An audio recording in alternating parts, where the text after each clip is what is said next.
तुझंही बाळ हात उचलतंय का?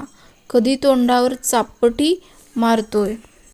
बाळ मारतोय कधी तोंडावर, कधी हाताने, तर कधी हातातील वस्तूने. ही पोस्ट तुमच्यासाठी सखी.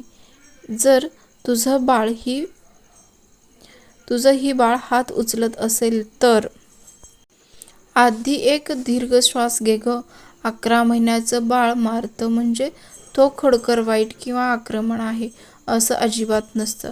11 महिन्याचं बाळ हे असं का करतं? अनुभव घेण्याचा टप्पा. हाताने थाप मारणं म्हणजे त्याचा एक प्रयोग असतो. मी हात हलवला तर काय होतं हे तो शिकतो. कॉजेस इफेक्ट शिकतो. तो मारतो, आई रिजेक्ट होते आणि त्याला कनेक्शन कळतं आणि मग मी परत तोच करतो. भावना बोलून सांगता येत नाहीत. त्याला राग पण ते शब्दात सांगता येत नाही, म्हणून तो त्या शरीराचा वापरतो आणि आपल्या तोंडावर मारण्याचा प्रयत्न करतो. कधी कधी आनंदात सुद्धा मारतं बाळ. कधी ते खुशीत असला तरी हात आपटतो. त्यामुळे बहुतांश वेळा ही विकासाचा भाग आहे. पण तरीही तू हे करू नकोस. खूप ओरडू नको. बाळावर त्याच्या हातावर मारू नकोस. तू वाईट आहेस असं लेबलही लावू नकोस. आणि जर काही तोल गेलास तर तू ओरडशील तर तू वाईट आई नाहीस. तुला वाईट वाटतं म्हणजे तू जागरूक आहेस. मग हे सगळं हाताळायचं कसं? शांत पण ठाम प्रतिक्रिया. बाळाने मारलं की त्याचा हात हलकेच पकड आणि डोळ्यात बघून शांतपणे म्हण, नको मारू. आवाज कमी पण ठाम पर्याय दाखव. त्याचा हात धरून तुझ्या गालावर हलके फिरव आणि म्हण, असं प्रेमाने करायचं. हात फिरवायचं हे वारंवार करावं लागतं. लगेच बदल होत नाही.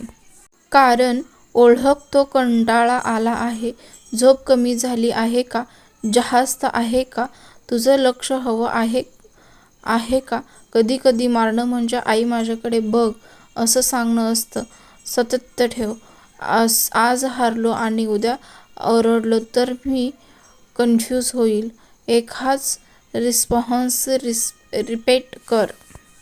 सगळी मुलं असं करतात का?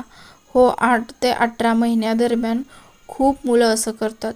पण जर खूप जोरात सतत रागात मारत असेल, आईज कॉन्टॅक्ट नाही तर माइलस्टोन उशिरा येत असतील, असं काही वाटलं तर डॉक्टरांना दाखवाच. हे मारणं नाहीये अजून, हा त्याचा संवाद आहे. तू त्याला भावना शिकवत आहेस आणि तो खरा आई पण आहे. आणि एक महत्त्वाचं, 6 म्हशीने किंवा 16 वर्ष आईने बाळाकडून कधीच मार खायचा नाही. काही गोष्टी रेग्युलर करणं गरजेचं असतं. आईपणाच्या हळव्या वाटचालीत आईसाठी एक आईने सुरू केलेलं हे प्रेमाचं पान. जिथं आईचे प्रश्न, तिच्या भावना सगळ्यांच्या महत्त्वाच्या असतात.